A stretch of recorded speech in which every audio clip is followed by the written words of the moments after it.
حضرت علی رضی اللہ تعالی عنہ سے کسی نے پوچھا کہ نماز میں 2 سجدے کیوں ہیں؟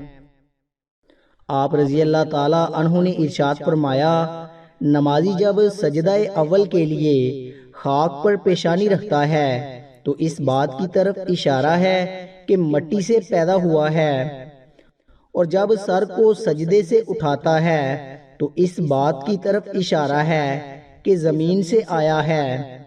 دوسرا سجدہ اس بات کی علامت ہے کہ دوبارہ زمین میں جائے گا، اور جب دوبارہ سجدے سے سر اٹھاتا ہے تو اس کا مطلب یہ ہے کہ دوبارہ قیامت میں زندہ کیا جائے گا۔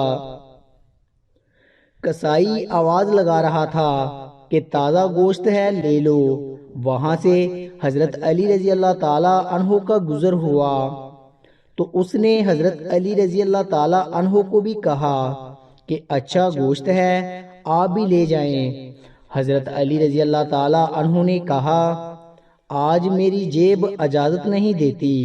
کسائی نے کہا، میں آپ سے ادھار کر سکتا ہوں۔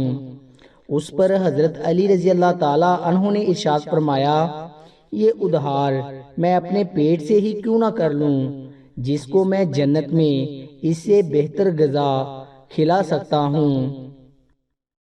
حضرت علی رضی اللہ تعالی عنہ نے ارشاد فرمایا، جس کو تم چاہو اور وہ تمہیں ٹھکرا دے تو یہ اس کی بد نصیبی ہے، اور اس کے بعد تم اس کو زبردستی اپنانا چاہو تو یہ تمہارے نفس کی ذلت ہے۔ نادان لوگ دولت کے لیے دل کا چین لٹا دیتے ہیں، اور دانش مند دل کے چین کے لیے دولت لٹا دیتے ہیں۔ اپنے جسم کو مت سنوار، اسے تو مٹی میں مل جانا ہے۔ سنوارنا ہے تو اپنی روح کو سنوار اے ابن آدم، اسے تو رب کے پاس جانا ہے۔ جس کو تم چاہو اس کو بھی آزمانا مت، کیونکہ اگر وہ بے وفا نکلا تو دل تمہارا ہی ٹوٹے گا۔ جب میں دسترخواں پر 2 رنگ کے کھانے دیکھتا ہوں تو لرز جاتا ہوں کہ آج پھر کسی کا حق مارا گیا ہے۔ صبر کی 2 صورتیں ہیں، ایک جو ناپسند ہو اسے برداشت کرنا، دوسری جو پسند ہو اس کا انتظار کرنا۔ جس درخت کی لکڑی نرم ہوگی اس درخت کی شاخیں زیادہ ہوں گی۔ بس نرم طبیعت اور نرم گفتار بن جاؤ تاکہ تمہارے دوست زیادہ ہوں۔ اے لوگو، تم کس دنیا پر فخر کرتے ہو جہاں بہترین مشروب مکھی کا تھوک یعنی شہد، اور بہترین کپڑا کیڑے کا تھوک یعنی ریشم ہے۔ اللہ تعالیٰ نے فرشتوں کو صرف عقل دی ہے مگر خواہشات نہیں دی ہے، اور جانوروں کو خواہشات دی ہے مگر عقل نہیں دی ہے، اور انسان کو یہ دونوں چیزیں دی ہیں، لہذا جس کی عقل اس کی خواہشات پر غالب آ جائے وہ فرشتوں سے بہتر ہے، اور جس کی خواہشات اس کی عقل پر غالب آ جائے وہ جانور سے بدتر ہے۔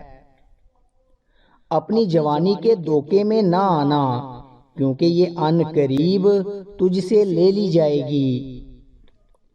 دنیا میں کبھی اچھے انسان کی تلاش مت کرو بلکہ خود اچھے بن جاؤ، ہو سکتا ہے کہ تمہارے اس عمل سے کسی اور کی تلاشی ختم ہو جائے۔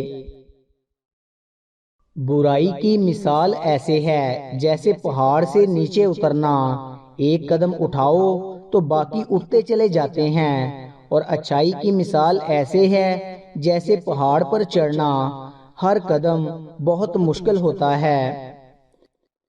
اگر تمہیں ایک دوسرے کی نیتوں کا علم ہوتا تو تم ایک دوسرے کو دفن بھی نہ کرتے۔ صبر ایک ایسی سواری ہے جو کبھی سوار کو گرنے نہیں دیتی۔ لوگوں کے خوف سے حق بات کہنے سے نہ رکو، کیونکہ نہ تو کوئی موت کو قریب کر سکتا ہے اور نہ کوئی رزق کو دور کر سکتا ہے۔ میں پوری زندگی میں صرف ایک رات سکون سے سویا ہوں۔ پوچھا گیا وہ کون سی؟ حضرت علی رضی اللہ تعالی عنہ نے جواب دیا، جس دن آپ نے فرمایا، اے علی، کل تم نے مال غنیمت تقسیم کر کے آنا ہے، کیونکہ صرف اس رات کو مجھے یقین تھا کہ میں صبح زندہ اٹھوں گا۔ کبھی بھی کامیابی کو دماغ میں جگہ نہ دیں، کیونکہ کامیابی دماغ میں تکبر اور ناکامی دل میں مایوسی پیدا کر دیتی ہے۔